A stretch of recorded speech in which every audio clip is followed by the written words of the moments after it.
Está na altura da análise, juntamente com o comentador Sport TV, Luís Vidigal. Luís, muito boa tarde, obrigado por estares aqui. Começando pela questão Amorrá. 40 milhões de euros. Vale a pena o Benfica perder a cabeça por este jogador? Boa tarde, mais uma vez, Pedro, e um abraço para quem nos acompanha cá. Assusta, não é? 40 milhões de euros.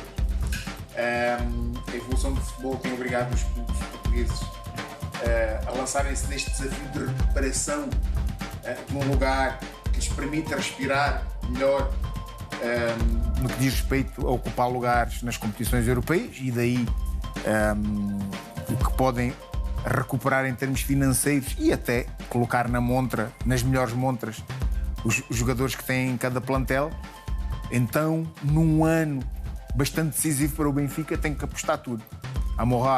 Mohamed Amorrá é de facto um ainda jovem jogador com grande potencial e a questão do Benfica ainda recuperar o investimento está dentro do prazo, podemos considerar, mas são 40 milhões. 40 milhões. É um risco muito grande, não é? É um risco muito grande. Risco calculado, porque conhecemos o jogador, sabemos aquilo que ele é capaz de fazer, portanto, sai do seu país, já com passagem na Suíça, na Bélgica, sempre a crescer, e agora na Alemanha ao serviço do Wolfsburgo, com golos, com assistências, com influência naquilo que é o rendimento coletivo da equipa, e porque o Benfica terá em cima da mesa já algumas aproximações, não dizer propostas, muito provavelmente por Pavlidis, a tentar aqui acautelar-se de uma possível saída, antecipando esse cenário. Faz bem, mas naturalmente é muito dinheiro. Nós estamos a falar de Portugal, falar de 25, como tem acontecido quase de forma natural, já é assustador. 40 milhões é muito dinheiro. Comparando com o outro alvo que o Benfica tinha para aquela posição, que era o Moçá, até que ponto este vale a diferença? O Benfica não conseguiu, não é? Chegou quase aos 30 milhões pelo Moçá e acabou por não chegar lá. Este vale mais 10? A questão do Moçá é que se prende com o facto de o Feyenoord estar também a lutar pelos mesmos objetivos do Benfica, que é estar na Champions League. Renovou o contrato e o Benfica terá que esperar se o Feyenoord vai ou não para depois poder voltar a negociar. Este está disponível. O Benfica sabe que tem 40 milhões em cima da mesa. Não serão 40 milhões, a não ser que o Benfica não tenha gente com capacidade para negociar, e eu sei que tem. Mas será qualquer coisa perto dos 30 mais objetivos? Sim, 30 mais objetivos, seguramente. Vamos aceitar. Já se pagaram esses valores em Portugal e, portanto, 25 anos, potencial de recuperar uma boa parte desse valor, se não a totalidade, estará em cima da mesa, e o Benfica fica com uma frente de ataque com um jogador que pode fazer as três posições. Portanto, seria sempre uma boa contratação, tendo em conta que ele pode ocupar as três posições. Falaste aqui na questão do Moça e do imbróglio que está pelo facto de o Benfica estar a lutar também com o Feyenoord, ou potencialmente com o Feyenoord, por uma posição na Liga dos Campeões. Também o Fenerbahçe e a questão Aktürkoğlu está aqui em cima da mesa. Se o Benfica cair amanhã ou se o Fenerbahçe cair amanhã, achas que o Benfica pode se dar ao luxo de perder o Aktürkoğlu? Fala-se no encaixe de 10 milhões de euros que o Benfica fará entre aquilo que pagou e aquilo que vai receber do Fenerbahçe, para além de que o jogador triplica o ordenado. Sim. Eu acho que quem tem mais a perder se o negócio se acabar por não acontecer é o próprio Aktürkoğlu. Porque vai ficar fragilizado perante os companheiros, perante os adeptos, ainda que isso se recupere. E sendo ele humilde na forma como está em jogo, como trabalha e como terá até capacidade de reconhecer que errou, um pedido de desculpas, e com vitórias ajuda sempre a resolver os problemas, mas a partida perderia algum espaço que tem. Aliás, ele começa como... ele foi titular com Laje, era apontado como titular também agora para início de época, mas lá está o interesse, e aqui o lado cultural normalmente nestes jogadores pesa muito, voltar a casa, o desejo de um clube grande como aquele que está a chamar por ele, o treinador que está por trás, tudo isto pesa, Pedro. Agora, ele tem que ter consciência que, nesta altura, para renunciar, entre aspas, a um clube da dimensão do Benfica, tendo contrato e querer voltar para casa, vai perder aqui alguma da simpatia que os adeptos tinham por ele e isso pode tornar-se perigoso. A questão de ele já estar recuperado e apto para amanhã, achas que acaba também por causa disto e por causa deste embrulho que está esta questão negocial, acaba por perder o lugar para o Sheldrick, por exemplo? Não, parece que vai jogar, isso nem pensar, não é? Até porque o boletim clínico diz que ele ainda não está 100% recuperado, então a partir daí não tenho dúvidas. Agora, também temos notícias que vêm da Turquia, que aparentemente as conversas continuaram e que há aqui uma percentagem bastante alta de se poder verdadeiramente chegar à conclusão deste negócio e o Aktürkoğlu voltar para a Turquia. Não vou sair daquilo que disse. É perigoso para o Aktürkoğlu, sabendo, evidentemente, que são coisas que se podem resolver, sobretudo com vitórias e com pedido de desculpas. Mas nós não sabemos o que vai acontecer amanhã. Essas coisas correm mal, será responsável pelas coisas terem corrido mal. Em relação ao Florentino, o Bruno Lage deu a entender e voltou a dizer que conta com o jogador e quer o jogador, apesar de não ter jogado no primeiro jogo, ter sido o Enzo o dono daquele lugar, acaba por ser decisivo ao entrar e ao marcar e, portanto, acaba por fechar aqui um bocadinho a porta à saída do Florentino. Achas que é mesmo assim ou achas que é também aqui uma forma de valorizar o jogador? Sim, valorizar. O Florentino está, entre aspas, no mercado desde o final da época passada. Nós vimos as notícias constantemente a apontarem para a ida para aqui, para acolá. E até porque o Benfica tem 3 jogadores para aquela posição. Exatamente, tendo 3 jogadores para a posição, sendo que o perigo de um levar um pouco de tempo a recuperar, estamos a falar de Manu, que está ainda em fase de recuperação. E o Benfica vai ter um início de época bastante exigente. Eu, treinador, agiria da mesma forma que Bruno Lage. Atenção, eu preciso deste jogador a ter que sair, que saia em dezembro, janeiro, quando o outro estiver recuperado. É um jovem com potencial. Eu já disse noutras ocasiões que a sair muito provavelmente arrepender-se-iam de o ter deixado de sair, a não ser que seja muito próximo do valor da cláusula, aí justifica-se. Veremos atenções para o jogo de amanhã. O Benfica tem tudo para chegar à próxima eliminatória da Liga dos Campeões. Ainda para mais com esta ajuda, digamos assim, do Futebol Clube do Porto. Aparentemente o Pablo Rosário é menos uma opção para o Nice. Achas que o Nice vai entregar já as cartas e vai pensar se calhar já no campeonato, fazendo aqui uma rodagem da equipa e dando a eliminatória como perdida, ou achas que não? Seria loucura. A oportunidade está em aberto. O Benfica ganhou 2-0 em França, é melhor, mas o futebol tudo é possível.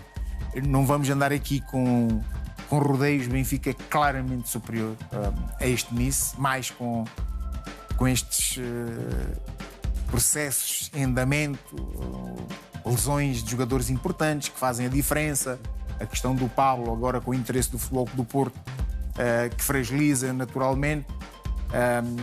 A ganhar 2-0 e a jogar no Estádio da Luz é meio caminho andado. Agora, as distrações que o Bruno Lage sublinha fazem parte do jogo, Pedro. E os jogadores não podem pensar que está resolvido porque ganharam 2-0 em França. Mas tem tudo para estar já nesse jogo decisivo. Vai ser muito diferente a equipa do Benfica em relação ao jogo da primeira mão, ou achas que vai ser se calhar mesmo? Não creio. Não vai facilitar o Bruno Lage. Assim, aquela dinâmica Ivanovic-Pavlidis, achas que vai manter essa? Vai manter, muito interessante. Dinâmica interessante. Ivanovic muito inteligente na forma como se movimenta, ou seja, a ocupação de espaço que é deixado pelo outro. Isto não se trabalha, nasce com eles. Já tinha isso Pavlidis, um jogador muito interessante na forma como se movimenta. Aliás, o Bruno Lage, na ausência de gols de Pavlidis, elogiava muito sempre esse comportamento do jogador. E o Ivanovic é muito inteligente nas deixas de Pavlidis. E tem aquele faro de gol, não é? Claro. O primeiro gol que ele fez é incrível. Faz toda a diferença. Então, desmontar isto, Pedro. Isto é Não faz sentido. É interromper Claro. aquilo que é um processo natural de crescimento. E o meio campo com o Enzo e o Rios? O Rios. Achas que tem pernas para andar ou achas que fragiliza a equipa na forma de defender? Assim, já vimos um jogo importante e exigente como foi com o Sporting, já vimos outro com o Nice. Isto não se pode alterar, este crescimento e esta evolução, mais sem sofrer golos. Ou seja, não é tão frágil assim. Aparentemente podemos considerar, ok, o Enzo é muito posicional e inteligente. A diferença do jogo do Sporting para o jogo com o Nice foi a questão dos 2-3, não é? No Sporting jogou com 3 com o Leandro Barreiro, no jogo com o Nice acaba por jogar só com 2. Não é? Do ponto de vista estratégico, o Barreiro, aquilo não era 3, eram 3 a defender, mas o Barreiro ia pressionar o central que jogava de esquerda sobre a esquerda, Gonçalo Inácio. 2-0, dinâmicas que estão cada vez melhor identificadas pelos jogadores, as coisas a fluírem, a inteligência posicional de Enzo que estabiliza e permite a equipa recuperar posições, vai evoluir a partir daqui. Não sei até que ponto é que há necessidade de acrescentar mais um jogador.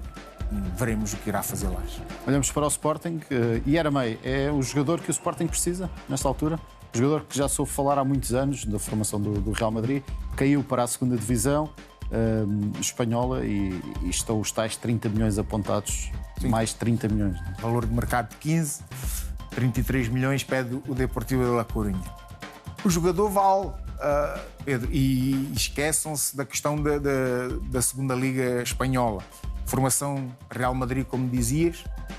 Salvo erro, ganhou a Youth League. Sim, informação fresquinha de quem está perto. Temos esse privilégio de ex-colegas ainda estarem bem dentro daquilo que é a realidade do futebol espanhol. Portanto, estamos a falar de um jogador de rua. É a forma como descreve Ieremai. Um jogador de rua que os clubes andam à procura e tentam formar, mas é difícil formar estes jogadores. E eles nascem com estas características. Muito forte a jogar em espaço reduzido. Talvez a pensar aqui numa possível saída de Jenny Catamo, veremos. Formação Real Madrid, que é importante, a competir numa liga que é inferior, mas bastante competitiva. Estamos a falar do futebol espanhol. Jovem, com potencial enorme e, evidentemente, a ser negociado por valores abaixo destes que estão na cláusula, perto do valor de mercado. 20 milhões mais objetivos. 20 máximo, talvez, andará por aí 18 mais objetivos. Mais objetivos.